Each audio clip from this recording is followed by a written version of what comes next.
ఒక 12 ఇండికేటర్స్ చెప్తున్న economic indicators. 14-19లో 6 పైసలు ఎలక్ట్రిసిటీ డ్యూటీ వేసాం. అది కూడా ఎలక్ట్రిసిటీ బోర్డే తీసుకున్నారు. ఇప్పుడు వీళ్ళు వచ్చిన తర్వాత రూపాయి వేసి గవర్నమెంట్ తీసుకున్నారు. రెండోది వాటర్ టారిఫ్ అధ్యక్ష. ఆ రోజు 1 కిలో లీటర్కి 40 రూపాయలు ఉంటే 120 రూపాయలు చేశారు. శాండ్ అధ్యక్ష ఫ్రీగా ఇస్తే 475 రూపాయలకు అమ్ముకున్నారు. ఆర్టీసీ బస్ ఛార్జెస్ 6 నుంచి 8 పైసలు, 2.6 నుంచి 2.7 వరకు పెంచారు. ఫిస్కల్ డెఫిషిట్ 35,440 కోట్ల నుంచి 59,995 కోట్లు పెంచారు. డెట్ టు జిఎస్టిపి రేషియో మనం తీసుకునే అప్పులన్నీ మనం చూస్తే జిఎస్టిపి రేషియో కంపేర్ చేస్తే అప్పుడు 44 ఉంటే ఇప్పుడు 53% పెరిగింది. ఇన్ఫ్లేషన్ దీనివల్ల ఇబ్బంది అయ్యేది, పేదవాళ్లు బాధపడతారు.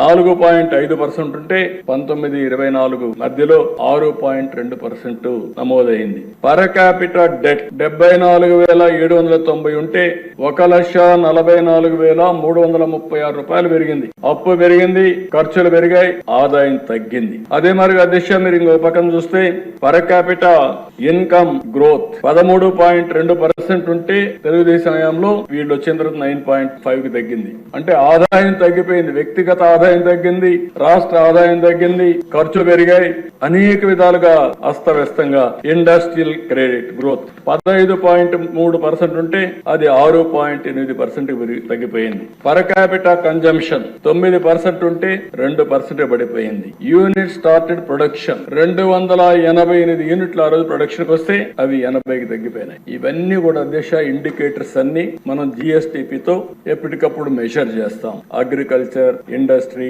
సర్వీసెస్ కింద. అగ్రికల్చర్ లో అధ్యక్ష 16.6% తెలుగుదేశం పార్టీ హయాంలో growth rate, highest growth rate in the country agriculture. మేము వ్యవసాయం చేసాం, పొడిచాం అంటారు. ఏం పొడిచారు మీరు?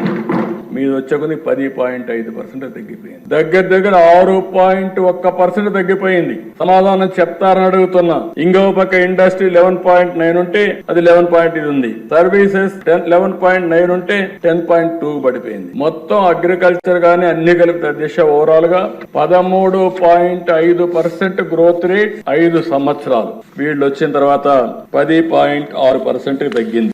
అంటే ఈ 2.9% 3% తగ్గితే దీని ఇంపాక్ట్ 5 సంవత్సరాల్లో రాష్ట్రానికి వచ్చే గ్రోత్ రేట్ 6,94,000 కోట్ల రూపాయలు తగ్గిపోయింది. ఇంకో పక్క రాష్ట్రానికి వచ్చే ఆదాయం 13.5% పెరుగుంటే 76,195 కోట్ల రూపాయల అదనపు ఆదాయం వచ్చేది. 76,000 కోట్ల రూపాయలు వస్తే ఎన్ని సంక్షేమ కార్యక్రమాలు చేయొచ్చునో అది ఒక ఉదాహరణ మాత్రం. ఇంకో పక్కన మీరు చూస్తే అధ్యక్ష జిఎస్టిపి తెలంగాణ, ఆంధ్రప్రదేశ్ ఎప్పుడు కంపేర్ చేసేవాళ్ళు. హైదరాబాద్ అక్కడికి వెళ్ళింది, వాళ్ళకి ఆదాయం ఎక్కువ ఉంది, ఇక్కడ జనాభా ఎక్కువ ఉన్నారు.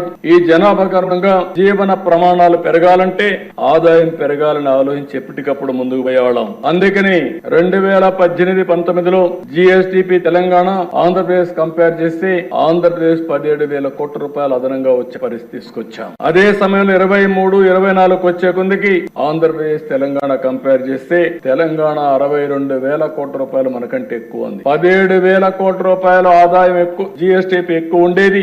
62,000 కోట్ల రూపాయలు తెలంగాణకు ఆదాయం ఎక్కువ వచ్చే పరిస్థితి వచ్చిందంటే, జిఎస్టిపి వచ్చే పరిస్థితి వచ్చిందంటే సమాధానం చెప్పే ధైర్యం ఉందని అడుగుతున్నా. ఇది మీ అసమర్థత కాకపోతే ఏంటి, మీ అరాచకం కాకపోతే ఏంటి, మీ అవినీతి కాకపోతే ఏంటి అని అడుగుతున్నా. ఇంకో పక్కన దిశ పర్ క్యాపిటల్ ఇన్కమ్ తెలంగాణకు ఆంధ్రప్రదేశ్ కంపేర్ చేసుకుంటే 18-19లో తెలంగాణ, ఆంధ్రప్రదేశ్ అప్పటికే 55,000 రూపాయలు తక్కువ ఉంది మనకు. అంత మునుపు ఇంకా ఎక్కువ ఉండేది, తగ్గించుకుంటూ వచ్చాం. తెలంగాణ జనాభా తక్కువ, ఆదాయం ఎక్కువ.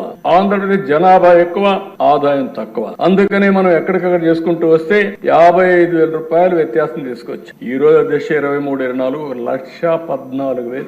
55,000 డబుల్ కంటే ఎక్కువ అయిపోయింది. అంటే వీళ్లే గాని ఉండుంటే ఇంక ఈ రాష్ట్రం మనం ఊహించిన పరిణామాలకు వెళ్లిపోయి ఉండేది. అంటే ఒక తలసరి ఆదాయం పెరగలేదు, జిఎస్టిపి పెరగలేదు, వ్యవసాయం అభివృద్ధి కాలేదు, అప్పులు తెచ్చారు. ఏం చేశారంటే బటన్ నొక్కానంటే బటన్ నొక్కడం ఆన్సర్ అని అడుగుతున్నా.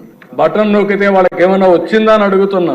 ఖర్చులు పెరిగాయి. ఇంకో పక్క ఇవన్నీ అధ్యక్ష ఏమైనాయి? ప్రైవేట్ ఇన్వెస్ట్మెంట్లు ఎక్కడా రాలేదు రాష్ట్రంలో.